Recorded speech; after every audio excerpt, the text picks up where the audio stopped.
For God's sake, let us sit upon the ground and tell sad stories of the death of kings.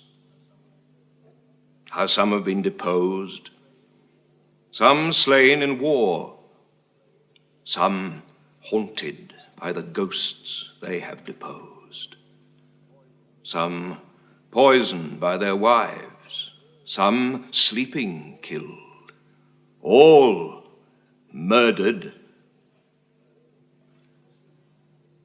For within the hollow crown that rounds the mortal temples of a king keeps death his court.